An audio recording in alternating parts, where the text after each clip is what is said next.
Усім прывітанне, з вами змейстер Лукашук і як звычайна у гэты дзень не ў гэты дзень сёння мы трошку змянілі дзень, але тым не менш раз на 3 тыдня рэгулярна праводзім праграму з нашымі выбітнымі юрысткамі. Юрыстка, заснавальніца дабрачыннай ініцыятывы партызанка Ганна Мацеевская у нас у студыі. Прывітанне, Ганна. Вітаю. І з намі на сувязі вось праз усе кіламетры перашкоды і ўсё астатняе адвакатка Марыя Колесава-Гудзільна. Прывітанне, спадарня Марыя. Прывітанне. Рады вас бачыць. Ну што ж, давайте нарэшце, па-першае, нас пытаюцца ужо адразу ў каментарах, першае, дакладней пішуць, што вельмі прыгожа спяваюць, сама чула, і таму пытаюцца, ці будете спяваць сёння падчас эфіра. Ці маем рэпертуар, Марыя? Не, сёння мы не будзем спяваць, таму што я на сувязі онлайн. Калі буду офлайн з вами разам, тады і будзем. І Зміцер з намі, і будзе трыо. О, да, вот, ну не наконт трыо не абяцаю, бо там вот я ведаю, што дзесьці побач у экран не трапляе, але сядзіць муж Марыі, так што тут мы пра ўсе гэтае гаварыць не будзем, нашыя планы, але тым не менш. І другое пытанне таксама. Людзі пытаюцца, гэтым разам шалік у Ганны які? Гэтым разам ён вось таксама ў зялёных колерах ланвін. Вось таму будзе модны прыгавор. Вот так вот. Слухайте, чакайце, Зміцер, а чаму вы не пытаецеся, які ў меня шалік? Так гэта ж не я пытаюся, гэта тут гледачы ў каментарах. Ганна мінулым разам хвалілася, дык тут ужо прыцягнула гэтым увагу. Давай, а які у вас шалік? Давайте прыцягнем увагу. Я падтрымліваю беларускія бренды, таму у меня мурашка адзення. Вот так, мурашка адзення. Мы не просто так заговорили на такія тэмы, як вось вопратка, фірма і гэтак далей, нешта спевы, тому что нарэшце мы дайшлі до таго, каб пагаварыць, бо ўсё замінала нам то одно, то другое пра вяселлі. Як беларусам за мяжой у эміграцыі ажаніцца. І ведаеце, я ведаю адразу некалькі таких, ну как бы магчымасцяў. Гэта можна праз інтэрнэт ажаніцца куды-нибудь там у Лас-Вегасе, ёсць спецыяльныя такія адмысловыя прапановы, паслугі. Ну і безумоўна маршрут любімы беларусамі гэта сабрацца і паляцець у Грузію. Там распісацца і ўсё. І з гэтай нагоды давайте абмяркуем две тэмы. Гледзячы на тое, што сёння адбываецца ў Грузіі, наколькі ўсё ж таки гэты маршрут застаецца добрым, прымальным, святочным і вясельным для беларусаў. Хто? Тому Марыя, хіба Марыя, што можна? давайте пачынайце. Так, ну яшчэ глядзіце, можна ж яшчэ шлюб, блокчейн зрабіць. Толькі будзе ён годны альбо не. Наконт Грузіі. Грузія гэта небяспечная краіна зараз, і вы чулі пра тое, што адбываецца з аднаго боку, з іншага боку ёсць дамоўленасць, не пускаюць беларусаў на ўезд у Грузію. То есть можа там патраціцца приехать, и вас просто, ну, вы не трапіце ў Грузію.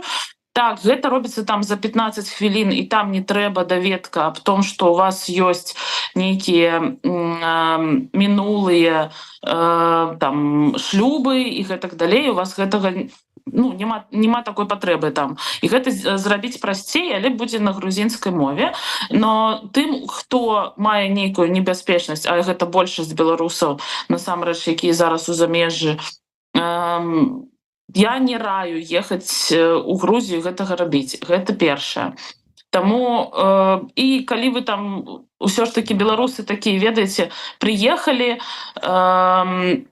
яны ў Грузію, пабачыць яшчэ нейкія пратэсты і вырашаць, што а чаму ж нам таксама не паўдзельнічаць? Мы ж маем такі, ведаеце, досвед. І шэсцях падобны. Да, і тады атрымаеце такой же прыклад, як атрымаў хлопец у Грузіі, калі затрымліваюць, і потым можа аказацца так, што будуць міграцыйныя таксама праблемы некаторыя. Таму я вам не раю Грузію, гэта першае. Ёсць магчымасці гэта зрабіць у еўразвязе. вось у розных краінах і рознымі есть розныя магчымасці вось у розных краінах і тут можа тут Ганна падожыць як гэта зрабіць у Польшы, а я потым распавяду як будзе ў Літве. Ну вось безумоўна я і хацеў так уже і падзяліць ваши давайте ўсё ж таки чаму беларусы я ведаю і я думаю вы ведаеце шмат прыкладаў з Польши ляцелі ў Грузію. Ну вот зараз няма што рабіць вот якія магчымасці і праблемы і можа быть лайфхаки у Польшчы каб все ж таки нарэшце законным шлюбам пабрацца. Ну перадусім пытайцеся чаго ляцелі. Ну мне здаецца таму што беларусы апрыоры не любяць вельмі нейкія адміністрацыйныя працэдуры. Ім прасцей сесть да самалёту ніж вырашаць нешта праз органы адміністрацыі ці судовыя органы ў Польшчы.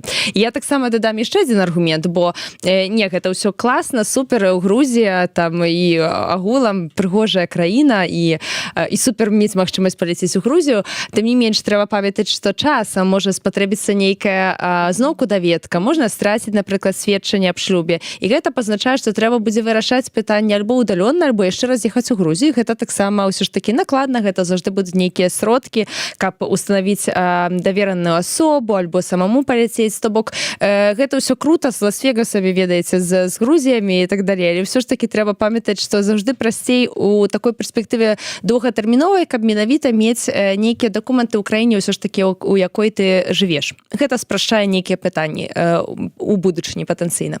Таму што тычыцца Польшчы, адразу пачну з добрага. Гэта магчыма. Так. Ну, ведаеце, ёсць часам вы ж все ж такі... І ў Польшчы людзі пабяруцца шлюбам. Недавіта. Бо, ведаеце, часам думаеш, што юрысты цудатворцы. Не, мы не цудатворцы, але ў гэтай сітуацыі гэта ўсё магчыма. І насамрэч гэта не ёсць нейкая супер складаная справа. І гэтую справу нават можна неяк самастойна вырашыць. Тут трэба перш за ўсё ведаць, што ў Польшчы суд мае кампетэнцыю, каб звольніць асобы, якія не маюць поўнага камплекту дакументаў ад патрабавання іх прадставіць менавіта ў польскім захсе.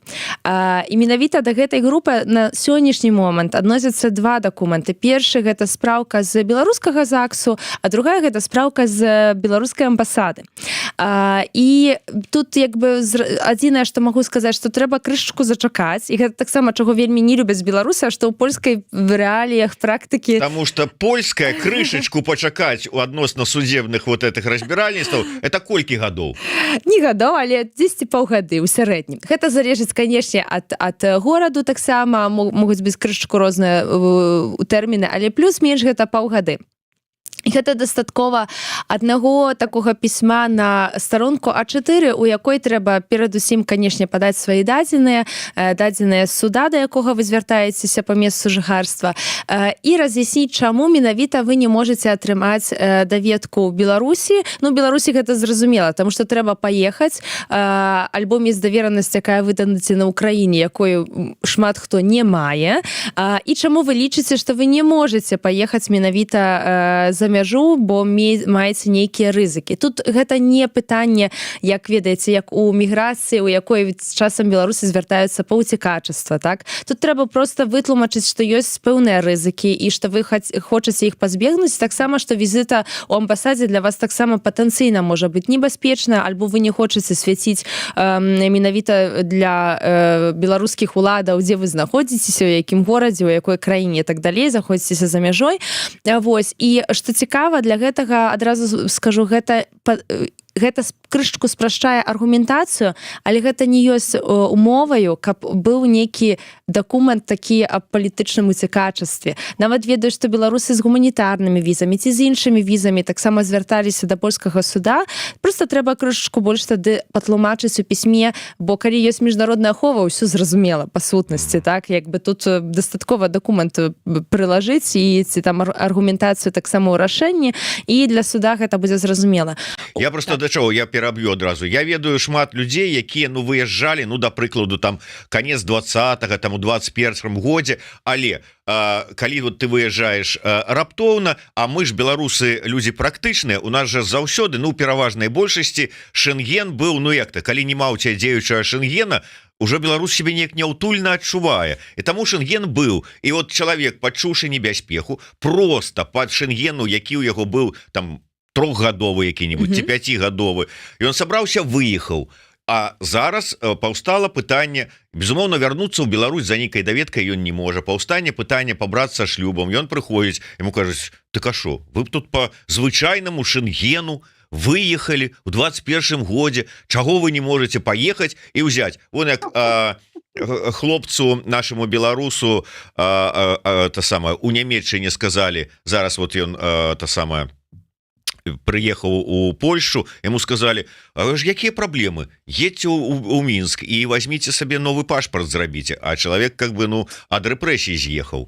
Ну адразу вытлумачу, што ўсё ж таки ў польскіх рэаліях няма гэтай праблемы. Давайте сказаць шчыра, ўсё ж таки ў польскіх органах адміністрацыі, польскіх судовых сістэмах агулам няма праблемы з разуменнем палітычнага кантэксту Беларусі. Гэта не трэба даводзіць, але трэба па-польску гэта называецца упраўдападобніць, то бок ўсё ж таки паказаць, што патэнцыйна рызыкі ёсць. Гэта не мусяць быць цвёрдыя доказы, гэта могуць быць проста патэнцыйнае апісанне сітуацыі, чаму чалавек лічыць, што яму небяспечна. Гэта перадусім. Па-другое, гэта зусім не ёсць нейкая, ведаеце, такая новая штука праз беларусаў. Бо перадусім, аб чым шмат беларусаў не ведаюць, до 2020 года за такой працэдурай неаднакратна звярталіся грамадзяне Украіны, бо іх няма магчымасці атрымаць такую даведку ў пасольстве, якую патрабуюць менавіта польскае заканадаўства.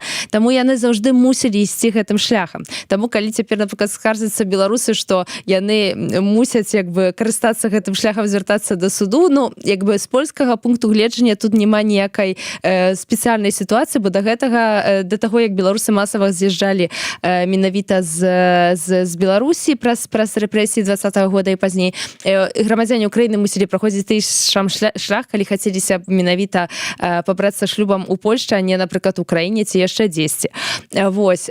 Таму я шчыра, як бы, я яшчэ не чула пра тое, каб польскі суд, шчыра кажучы, адмовіў. Гэта не пазначае, што трэба, ведаеце, адным сказам абмежавацца. Лепш усё ж такі больш дэталёва гэта разглядзець. І маё ўражанне такое, што агулам з гэтым не павінна быць праблемы ўсё ж такі у беларусаў. Калі ёсць менавіта гэта, як вы кажаце, іншыя тыпы віз, хаця я мяркую, што ўжо калі хтосьці меў візу ў 21 годзе, то ўжо на сённяшні момант напэўна мае нейкую картку побыту ці нейкі іншы, а можа нават частка ўжо грамадзян Беларусі нават мае пашпарт насамрэч польскі. Тым не менш, ўсё ж такі раю, канешне, пры іншых тыпах візаў больш дакладна вытлумачыць, чаму менавіта такая сітуацыя, чаму вы баіцеся ехаць у Беларусь. Можна таксама скарыстацца нейкай даведкай з праваабарончай арганізацыі таксама. Гэта не памяшалі, гэта не ёсць таксама абавязковая умова. Гэта больш такое, каб перастрахавацца, мовна кажучы. Такім чынам, ўсё, што раней это упіралася, ну ці людзі проста не ведалі пра такія магчымасці, што вот патрабуюць даведкі, а вы гэтыя даведкі ўзяць не можете, там, і вот таму как бы едуць у Грузію, там, ці, я не ведаю, расходзяцца, говорят, ну не лёс нам, значыцца, быць разам, раз не хочуць нас тут у Польшы. І пажаніцца, і развесціцца, таму калі хтосьці вам кажа, што не можам пажаніцца альбо не робіць прапанову менавіта, то гэта ўсё не так, можна пажаніцца. У любым выпадку, у такой сітуацыі недахоп нейкіх дакументаў, немагчымасці іх узяць, і вось ад моманту звяртання там у адпаведныя службы і да ўсё ж таки атрымання штампа ў пашпарце, як мы кажам, колькі часу звычайна? Паўгады. Марыя, Літва. У Літве все прасцей. Можна просто прыйсці да нотарыуса, але у вас павінны быць, канешне, літоўскія докі, калі вы збіраецеся там зарэгістраваць шлюб. Адзінае, што замінае, ну, спачатку трэба ўсё ж такі сказаць, мы пачалі, але так коротенька сказалі, што у любой краіне еўразвязу ты павінен даць даведку аб тым, што ў цябе няма шлюбаў іншых з Беларусі дакладна. Вось, таму што гэта грамадзянін, напрыклад, Беларусі. Вось, як гэта ў Літве? У Літве ты ідзеш да нотарыуса і пішаш заяву аб тым, што ў цябе няма ніякіх шлюбаў, гэта твая рызыка, што ты будзеш там мнагажонцам альбо неяк так. Вось, таму гэта прасцей, але запісацца да нотарыуса складана.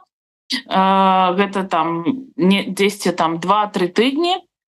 і гэта забірае там шмат часу вось на гэта, і потым гэтага дастаткова, каб зарэгістраваць шлюб у Літве. Таксама такая ж сітуацыя і ў Нямецчыне. Там таксама можна зрабіць гэта праз натарыуса. Вось мои сябры, напрыклад,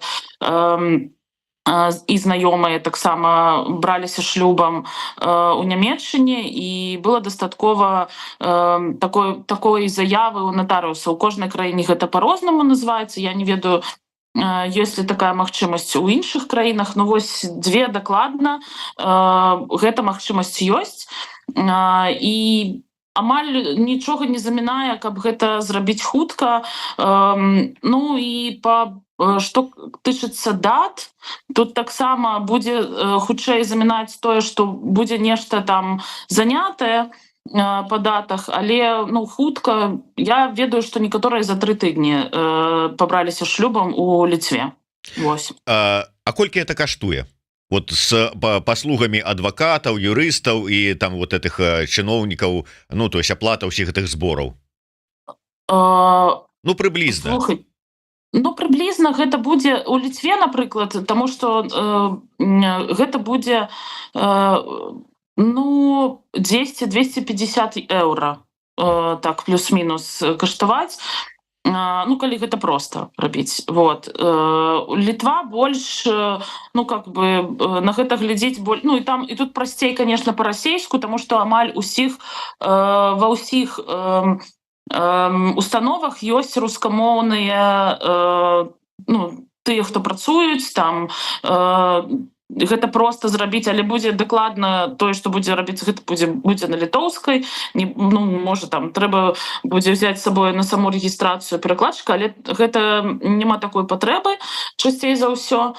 Вось, таму пры натарыйным акце, вось спытаюся, пры натарыйным акце трэба будзе мець прысяжнага перакладчыка, калі, напрыклад, не валодае літоўскай мовай? Окей. Не, амаль усе перакладчыкі, амаль усе натарыусы гэта заверяют тебе праз... Ты пишешь, то есть ты можешь списать тое, что тебе дае нотариус, и он не будет удостоверен. Скажу так, амаль усе, але бывае так, што як яшчэ робяць. Напрыклад, написано па-расейску, ты ідзеш да перакладчыка, і перакладчык перакладзе тебе на літоўскую, і ты з двумя з гэтымі паперкамі, то есть гэта две паперкі у тебя па-расейску і па-літоўску, гэта будзе зарэгістравана ў нотарыуса. То я маю добрую навіну для тых, хто жыве ў Польшчы. Все ж таки нешта у нас ёсць лепшае. Менавіта то ёсць аргумент тое, што, напрыклад, у Польшчы тое, што тычыцца судовай аплаты, гэта складае 100 злотых. То бок у пераліку плюс-менш на еўра, каб было зразумела, гэта крышачку менш, ніж 25 еўра. Вось, таму тут прынамсі ёсць нейкая розніца. Вось гэтую паперу, гэтае тлумачэнне там ці зварот, які трэба напісаць, гэта, то есть не трэба, я не ведаю, да таго ж самага там перакладчыка, каб завяраў нешта, ці вот як это рабіць? Ці это можна самому, там, умоўна кажучы, па-польску напісаць, без всяких там подпіс паставіў усё. Так, ведаеце, то бок суд павінен разглядзець заяву, якую ён можа, прынамсі, зразумець, так? То бок яна не мусіць быць напісана дасканалай польскай мовай, але каб было зразумела, што чалавек хоча, менавіта і чаму менавіта ён не можа звярнуцца да беларускіх уладаў па адпаведныя засведчанні. Вось, таму нават калі там будуць нейкія памылкі, гэта нічога страшнага. Магчыма, вы можете звярнуцца таксама да арганізацый, якія могуць вам у гэтым дапамагчы, знайсці узор, напрыклад, такога унёска у інтэрнэце, каб ведаць, як шапку, умоўна кажучы, напісаць, але каб вы таксама разумелі, у Польшчы няма чагосьці такога, што я сустракала ў Беларусі вельмі часта, што ёсць нейкія узоры дакументаў, і калі ты, умоўна кажучы, прабачце, што так калаквіяльна, не з левай, а з правай старонкі нешта напішаш не з правай, а з левай, ці там нейкім іншым парадку, то гэта ўжо дрэнна. У Польшчы падыход такі вельмі фармальны. Важна, каб быў менавіта зварот да канкрэтнага суда, важна, каб было імя, прозвішча, нумар пэсаль і таксама адрас жыхарства, і каб быў подпіс і была судовая плата, менавіта гэтыя 100 злотых на рахунак менавіта суду. Калі здарыцца так, што нешта суд захоча удакладніць, ён мае абавязак менавіта звярнуцца, калі чагосьці бы не хапала бы ў дадзеным моманце. Добра, такі складаны складаны варыянт как бы легалізацыйны, скажем так, у Літве. Вось умоўна кажучы, вы маеце літоўскі ВНЖ, а ваш жених, ну умоўна кажучы, там я не ведаю, польскі карту побыту. Вот у Літве такое дастаткова аднаго, каб былі літоўскія докі. А каб пахутчыць гэтую ўсё працэдуру, два чалавека жывуць у Польшчы з картамі пабыту і паехаць у Літву, каб вот там же ж хутчэй гэта ўсё. Не, немагчыма. Тут трэба мець літоўскія докі. То, што я сказала на самом пачатку, то есть трэба мець нейкія там ВНЖ, ПМЖ і гэтак далей, каб ну как бы была такая магчымасць. Таму тут ёсць таксама нейкі челлендж. Ну, альбо пашпарт літоўскі. Вось. Калі, напрыклад, у жениха будзе літоўскі пашпарт, то гэта все прасцей. Зразумела. Ну я так разумею, тое ж самае і ў Польшчы. Ну так, менавіта, то бок трэба, каб таксама быў нейкі як бы сувязь нейкая з Польшчай, чаму, напрыклад, чалавек менавіта звяртаецца сюды, таму прынамсі, каб у кагосьці аднаго было тут месца жыхарства. Не аналізавала, шчыра кажучы, каб ні ў каго не было месца жыхарства, можна будзе чэкнуць, як не запамятаю, то чэкну на наступны наш эфір. Ну так, магчыма, хтосьці з беларусаў, хто жыве ў іншых краінах, не ў Польшчы і ў Літве, там і не ў Грузіі, палічыць, што вот ну как бы іх пакрыўдзілі, абышлі, бо не расказалі, як у іх краінах. На жаль, вось мы не хочам выглядаць такімі нейкімі авантурыстамі ад юрыспрудэнцыі і просто казаць вот там, а можа быць там где-то там нешта падобнае. Не. Справа ў тым, што как бы лепей адказваць, дзе ведаеш канкрэтна, а у іншых краінах, ну, прынамсі, ёсць народныя амбасады. Можна звярнуцца туды, каб падказалі якога-небудзь юрыста мясцовага, які разбіраецца, які можа там нешта там... Зміцер, а можа, я вас тут перапыню, а можа звярнуцца да адвакатаў беларускіх, якія ведаюць іншых адвакатаў амаль ува ўсіх краінах еўразвязу. Так што, калі ласка... Звяртайцеся лепш да юрыстаў, якія параюць вам юрыстаў. Безумоўна. Не, ну я меў на ўвазе, што ў любым выпадку трэба звяртацца да юрыстаў. Якім шляхам там да іх выйсці, ну это ўжо там как бы... Контакты, так. Бо гэта ўсё ж такі пытанне заўжды, хто чым займаецца, ведаеце, і заўжды юрыст хутчэй ідэнтыфікуе менавіта ці калега зачыніць дадзенае пытанне ці не, і абсалютна за ім пагаджаюся, што стандарт менавіта у юрыстаў, асабліва ў адвакатаў, якіх абавязуе адвакацкая этыка, таксама такая, што першы прынцып гэта не нашкодзіць, таму заўжды там, дзе няма упэўненасці, ці ёсць нейкія сумнёвы, ці часам, ведаеце, мы таксама ўсяго не ведаем, усяго не памятаем, і заўжды прафесіяналы не саромеюцца сказаць аб тым, што чагосьці не ведаюць, ці штосьці мусіць дадаткова спраўдзіць, бо няма нічога горшага, як, прабачце, натрындзець, а потым яшчэ ў пабліку, а потым акажацца, што не маеш рацыю. Таму як бы так, канешне, заўжды гэта перадусім. Але цікава таксама, калі вось гледачы таксама нешта напішуць про тое, як у іх краінах, калі гэта не Літва, не Польшча, будзе таксама нейкія лайфхакі, можна будзе таксама карысна, але калі будуць пытанні, калі ласка, звяртайцеся. Кстати, калі у нас была апошні эфір, пасля яе мне напісала аж 3 чалавекі, як ім развесціся ў Беларусі.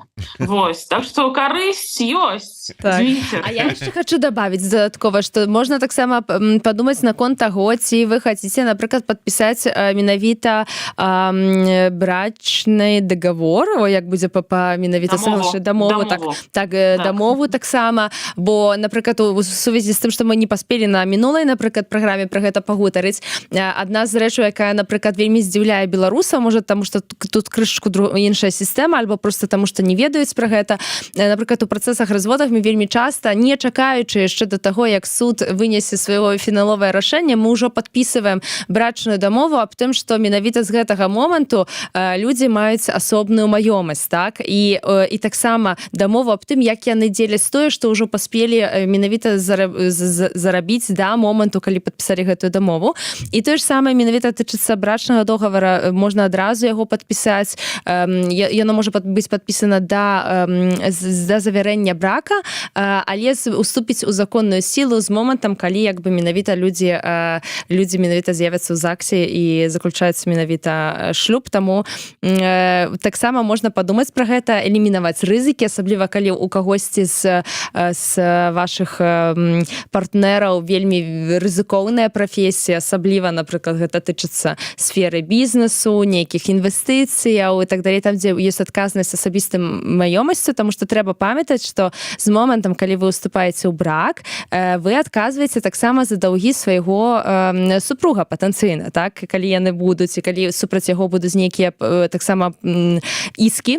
Таму трэба пра гэта таксама памятаць, калькуляваць, і калі у вас ёсць таксама нейкія сумнёвы, можна звярнуцца па юрыдычную кансультацыю, як гэта зрабіць найлепш, тым больш, што не заўжды будзе прымяняцца, напрыклад, лакальнае заканадаўства, бо гэта будзе залежыць ад двухбаковых пагадненняў паміж краінамі. Магчыма, што гэта будзе патрабаваць нейкай дадатковай экспертызы ў беларускім праве, бо часам так працуюць менавіта двухбаковае пагадненне, што можа, напрыклад, можна дакумент зрабіць, напрыклад, брачны договор у Польшчы, але ён павінен менавіта быць так, як бы спэўніваць крытэрыі з беларускага права менавіта. Таму як бы тут таксама, каб на гэта звярнуць увагу і забяспечыць сабе на будучыню. Я заўжды асабліва для жанчын раю, каб скансультавацца з юрыстам перад тым, каб вступіць у брак.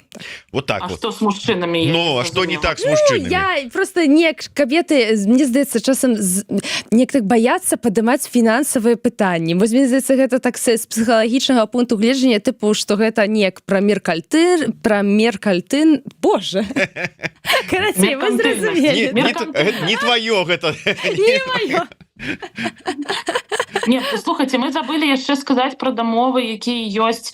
Гэта так дамовы аб партнёрстве, так будзе правильно сказаць. Ёсць такая магчымасць, ёсць не толькі шлюбы, але ў некаторых краінах можна, ёсць такая магчымасць зрабіць дамову, што вы партнеры жывёце там разам і гэтак далей. Гэта магчымасці ёсць, напрыклад, у Нідерландах. Гэта тычыцца таксама і Даніі, і там таксама ёсць магчымасць пабрацца шлюбам, калі вы не маеце такой магчымасць у Польшы або ў Літве, гэта так пакуль, калі, напрыклад, гэта нейкая, ведаеце, сям'я ЛГБТК+, тады ёсць такая магчымасць, і там таксама трэба гэтая даведка, можна, напрыклад, у гэтых краінах дакладна можна зрабіць гэта таксама праз натарыуса. Слухайце, я яшчэ хачу пра грошыкі. Слухайце, хацела нагадаць, карыстаючыся нагодай, бо беларусы часам, вось менавіта, ёсць часам такія сітуацыі, вось прыкладна, ёсць пара, і, напрыклад, бацькі жывуць у Беларусі, а беларусы жывуць у Польшчы, тыя, якія хочуць пабрацца шлюбам. І, ведаеце, в залежнасці ад сітуацыі здараецца такое, што бацькі, напрыклад, даюць на старт новага жыцця нейкія грошы, так? Слухайце, раю вельмі скансультавацца падаткава аб тым, як гэта зрабіць. Бо прыкладна, я вам просто дам як прыклад, калі гэта здарыцца такім чынам, што, напрыклад, ёсць ужо пара, нават ужо ўступілі яны ў брачны саюз, і, напрыклад, перадаюць менавіта на супольны банкаўскі рахунак, перадае, напрыклад, грошы хтосьці з бацькоў адной старонкі. Ну, напрыклад, бацька, напрыклад, супругі перадае на супольны рахунак, менавіта жонкі і мужа перадае нейкія грошы. Ну, напрыклад, там 50 000 еўра прыкладна на тое, каб унесці першы ўклад, напрыклад, на кватэру ў Польшчы, так?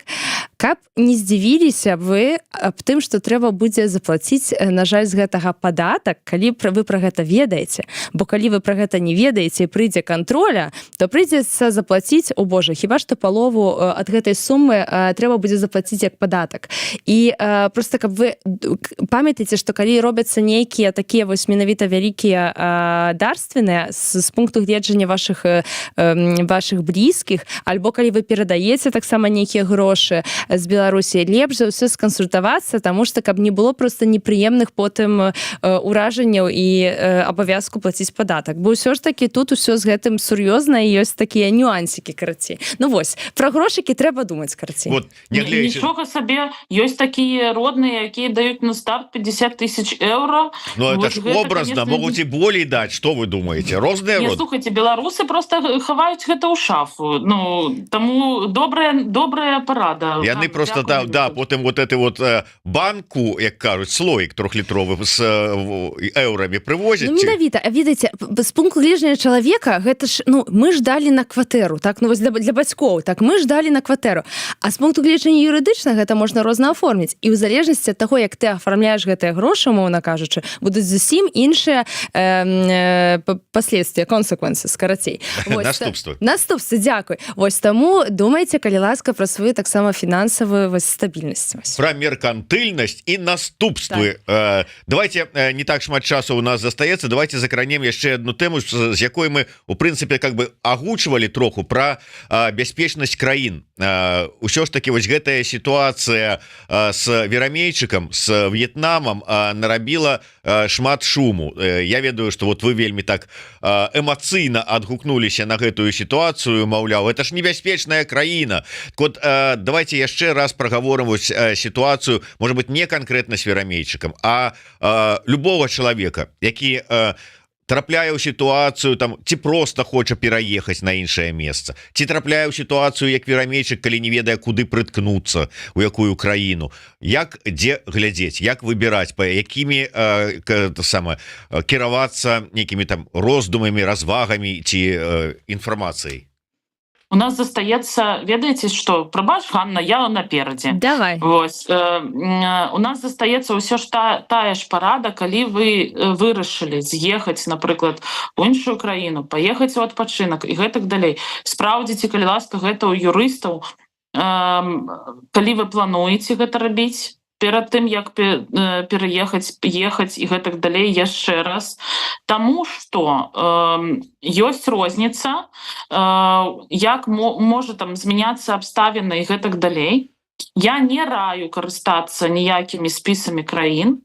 Думаю, тут падтрымае мяне і Ганна, таму што гэта недобрый прыклад, таму што ён ставіць у зман час ад часу людзей, што можна неяк так расслабіцца, паслабіцца і гэтак далей. Гэта не вырашае пытанне, трэба ўсё ж такі звяртацца за дапамогай к юрыстам, к праваабаронцам і гэтак далей. Вось. То есть, умоўна кажучы, я вот раздумываючы, куды мне паехаць, залез в інтэрнет, знайшоў нейкі сайт, там адказы на пытанні юрыта. Я вам просто адкажу, глядзіце, пашпарт.орг. Ну, то есть давайте просто так и скажем. Пашпарт.орг, про які кажуць, што там есть спіс краінаў. Все, конечно, цікава, зараз В'етнам там позначылі чырвоным, але у кастрычніку гэтая краіна была жоўтым. Вось. Жоўтым, таму... Но не зялёным. Ну, не зялёным, але людзі ўспрымаюць жоўты ўспрымаюць як такая, ведаеце, зона, прынамсі не чырвоная, бо так гэта працуе ў людской псіхікі. Таму гэта, ну, ведаеце, што карцей добра было, памятаеце, мы ўжо пра гэта казалі, добра зрабіць спіс краін, у якіх ёсць дамовы. Так, але не пазначаць іх колерам, таму што гэта, ну, как бы так працуе псіхіка беларуса, любого чалавека, які пабачыць нейкі там колер і вырашыць, што, ну, окей, усё добра. Ну окей, ну вось сюды я паеду. Ну жоўты, можа там не траплю нікуды і гэтак далей. Ніхто не ведае, як гэта спрацуе. Таму ведаеце, што, ну, інтэрнэт, я разумею, што людзі себя там і к лекару не ідуць і глядяць у гугле, і там і да юрыста не пойдуць, просто прагугляць. Але, ну, ўсё ж таки ёсць такая магчымасць. Звярніцеся, калі ласка, можна на партызанку напісаць, можна мне напісаць, можна іншым напісаць юрыстам, іх шмат насамрэч. І спытаць, якая краіна, як вы лічыце, вось гэтая краіна, ну, то есть больш канкрэтны такі запыт, я там збіраюся умоўна ў Сербію, так, альбо ў іншую нейкую краіну, парайце мне тут, будзе бяспечна альбо не. Ну, Тут Я хочу добавить таксама. І давайте так по парадку. Чаму спісаў бяспечных, небяспечных краінаў па сутнасці не можа існаваць так, каб чалавек мог гэтым карыстацца свабодна? Перадусім, такі спіс ніколі не закранае пытанне патэнцыйнай дэпартацыі. Дэпартацыя гэта ўвогуле не пра двухбаковыя пагадненні, не пра нацыянальныя законы экстрадыцыі. Дэпартацыя можа здарыцца з кожным, насамрэч. І на гэта ўвогуле немагчыма нічога напісаць як бы наперад, што было б універсальным для дадзенай краіны. І ўвогуле я ўсё ж такі раю беларусам з гэтага пункту гледжання таксама памятаць, што могуць быць заўжды і падстаўныя нейкія сітуацыі. І таксама ведаеце, напрыклад, у Сінгапуры вельмі па некаторым пунктам вельмі жорсткае заканадаўства, так? І беларус пра гэта можа не ведаць. Юрыст, які практыкуе міжнародныя як бы такія зносіны, ён прынамсі пра гэта паведаміць, таму што парушэнне лакальнага заканадаўства часам можа пазначаць, што гэта будзе менавіта выканана дэпартацыя, напрыклад, і яшчэ прымусовая. То бок гэты як бы спіс, ён толькі закрадывае часткова экстрадыцыйнае пытанне і ўвогуле не закрадае дэпартацыйнае пытанне, бо іх немагчыма апісаць вось менавіта так, каб дастаць нейкі адказ. Гэта першае. Другое. Шмат якія краіны маюць нацыянальнае заканадаўства аб экстрадыцыі. Напрыклад, Таіланд. Там, дзе насамрэч няма, і гэта таксама памылка, наколькі я памятаю на старонцы пашпарта.орг, што ёсць двухбаковае пагадненне з Расіяй і з Беларусю. Гэта не так, ёсць двухбаковае пагадненне з Расіяй, але ёсць нацыянальнае заканадаўства па экстрадыцыі. То бок не мусіць быць двухбаковае пагадненне таго, каб Таіланд мог скарыстацца нацыянальным сваім заканадаўствам па запросу менавіта беларускай як бы стараны. Трэцяе пытанне, гэта пытанне, чаго таксама не закранае гэтая старонка, гэта пытанне так званай прынцыпа ўзаемнасці. Паміж странамі можа не быць нават менавіта нейкіх дамоўленасцей двухбаковых, нацыянальнага заканадаўства. І гэта так званая зона дыпламатыі, калі гэта можна так пазначыць. Менавіта краіны проста дамаўляюцца. Вось. Таму чацвёрты аспект, гэта таксама аспект, які тычыцца... Вось глядзіце, давайте разглядзім вось на сённяшні момант. Калі нам вельмі хутка трэба кагосьці рэлакаваць з Беларусі, напрыклад, у Еўразвяз, і ёсць план, каб, напрыклад, чалавек перасядзеў у Грузіі тыдзень, атрымаў візу, напрыклад, гіпатэтычна, і з'ехаў у Еўразвяз. Агулам, так як прынцып, як базавы прынцып, гэта плюс-менш бяспечная схема, так? Але мы не можам казаць, што Грузія, напрыклад, бяспечная краіна, калі чалавек ужо сядзіць, напрыклад, год, 2 гады ў Еўразвязе, так, і збіраецца паехаць у Грузію. Гэта тая ж самая краіна, але ў зусім іншых абставінах. Яшчэ дадатковы фактар, гэта што ўвогуле чалавек мае. Ці, напрыклад, чалавек увогуле меў нейкі досвед жыцця ў Расіі. Чаму мы не разглядаем тое, што патэнцыйна на чалавека можа быць нейкі запрос менавіта з расійскага боку. Гэта таксама, гэта старонка не закранае, і трэба прааналізаваць, што чалавек там рабіў, што патэнцыйна можа быць. І яшчэ адзін аспект, вось чаму не можа быць універсальных спісаў. Гэта індывідуальная сітуацыя дадзенага чалавека. Ну вось менавіта, незалежнага журналіста, ці нейкага адваката, які лябуе, напрыклад, правы ЛГБТQ+, напрыклад, кам'юніці, так?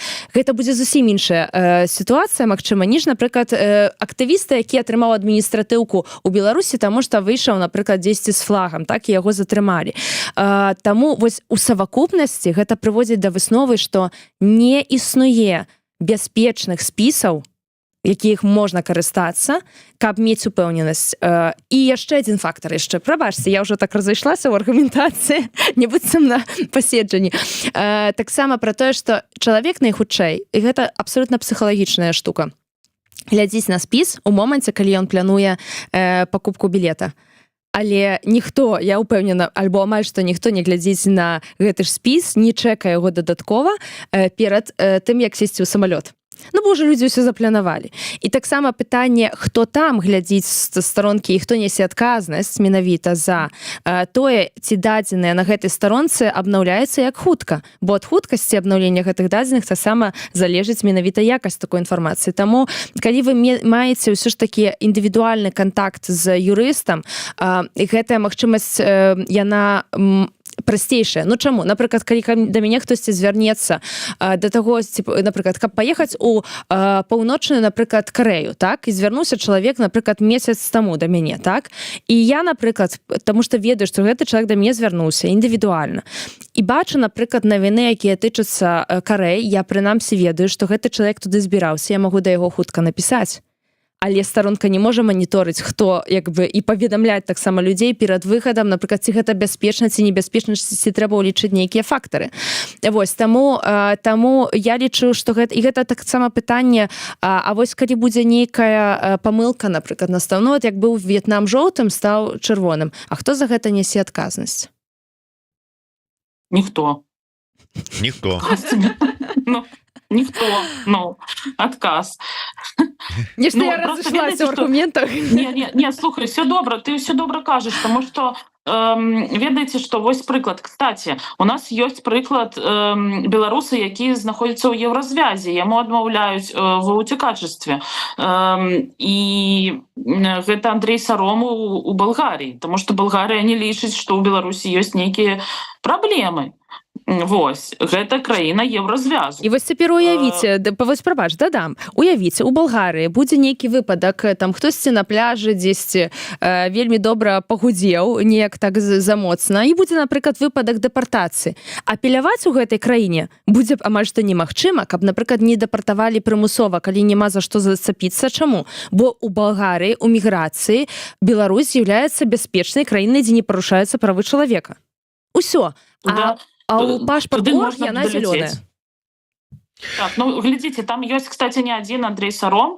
Гэта таксама такое пытанне, ведаеце, калі вы пра яго не пісалі, напішыце Зміцер пра гэта артыкул, што ёсць такой беларус у Балгарыі, яму таксама небяспечна і ўвогуле. Ёсць яшчэ там прыклады, дзе трапіць і атрымаць нейкія дакументы вельмі цяжка. І цікава, што, напрыклад, грамадзянін Расіі атрымаў уцекачества у Балгарыі, а беларус не. Беларус не. Гэта, вось такія абставіны, і гэта трэба ўлічваць таксама, калі ты збіраешься і па еўразвязу таксама неяк там ехаць кудысьці, жыць так, вандраваць і гэтак далей. Да? Зразумела. Добра, на жаль, трэба завяршаць нашу размову, таму вот акурат такі пытанне ад нашай глядачкі, якое выдатна падыходзіць на завяршэнне. Как бы вот вы шмат гаварылі пра тое, што трэба звяртацца па кансультацыю да юрыстаў. Пытанне ад Лауры. Можа, дзесьці можна бескаштоўна і бяспечна атрымаць онлайн-кансультацыю ад беларускага юрыста? Вось да каго звяртацца? Так, калі мы кажам пра беларускага юрыста, то я вам раю, першае, можна напісаць, калі вам патрэбен юрыст унутры Беларусі, то можна звярнуцца да тых юрыстаў, якіх вы беларускіх ведаеце, яны вам могуць параіць, да каго звярнуцца, гэта першае. А яшчэ ёсць такой ресурс, ён все яшчэ працуе, але гэта і там адказваюць дакладна юрысты, якія маюць адукацыю, дакладна, гэта Legal Hub. Туды можна напісаць сваё пытанне, калі гэта там не трэба вывучаць шмат дакументаў і проста там пытанне, на які патрэбен просты адказ, калі мы кажам пра беларускіх юрыстаў. Таксама можна напісаць яшчэ юрыстам, якія з'ехалі, якія практыкавалі беларускае права, такіх таксама шмат. Можна паглядзець, і гэта паблік інфармацыя. Ну, а калі вам патрэбен юрыст за мяжой, таксама можна звярнуцца да вам знаёмым юрыстам. Калі у вас есть такая патрэба, вы можете напісаць таксама і Еўрарадыё, і мы дапаможам вам таксама знайсці юрыста. Вось. Менавіта. Каб не было такіх, ведаеце, пытанняў, што тое, што мы чулі у медыа, аб тым, што доўга чакалі, каб знайсці адвакатаў ва В'етнаме. Напрыклад, у нас ёсць такія кантакты. Так, я не ведаю, якой горадзе канкрэтна затрымалі, канешне, Васіля Верамея чакалі. Трэба разумець, што калі вось хацела папярэдзіць, вось гэта важна. Прабачце, што крыху падоўжу.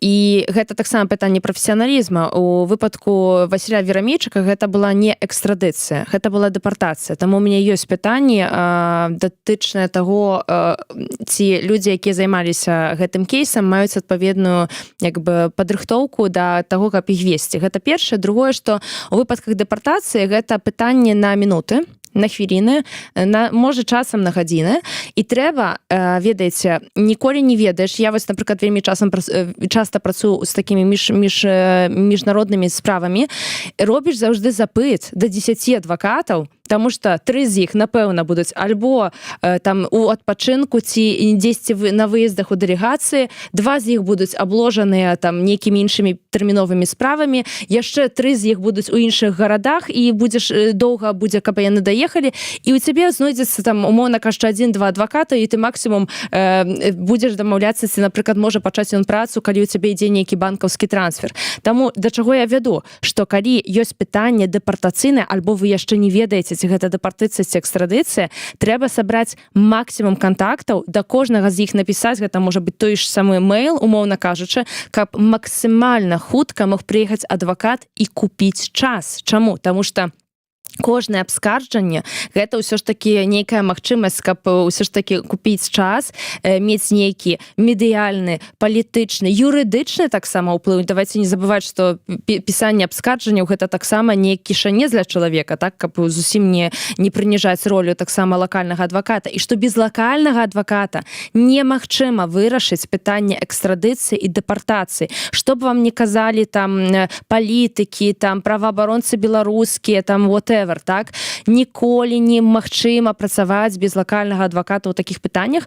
Вось, таму калі вы таксама шукаеце кантакты ў такіх справах міжнародных, каб не было паўторай сітуацыі Васіля, што там магчыма нават не даехаў да яго гэты адвакат, судзя па таймлайну, так, таго, што мы бачылі ў соцсетках, то звяртайцеся, таму што вам па сутнасці трэба будзе напісаць па-харошаму, я як практык вам кажу, 10 чалавекам, каб сярод з іх знайсці аднаго ці 2. І яшчэ той, хто паедзе, згадзіцца паехаць, не атрымлівае, калі яшчэ грошыкі ідуць на нейкі там advance payment, карацей, так? Слухайте, я просто напрыканцы хочу сказаць, Зміцер, наступным разам мы сустракаемся амаль што на каляды, так? Так. Так, ну трэба тады мы павінны паабяцаць, што будзем спяваць нейкія калядныя спевы. Да. Так.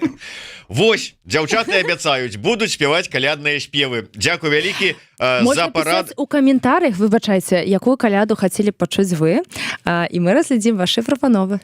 Пішыце свае прапановы, ставце плюсікі, націскайце на званочак і расшэрвайце, калі для вас гэта бяспечна, каб як мага большая колькасць людзей паглядзелі нашыя стрымы і паслухалі парады нашых выбітных юрыстак і адвакатак Марыі Колесавай-Гудзілінай і Ганны Маціеўскай. Да сустрэчы, жыве Беларусь. Жыве вечна. Жыве вечна. Да сустрэчы.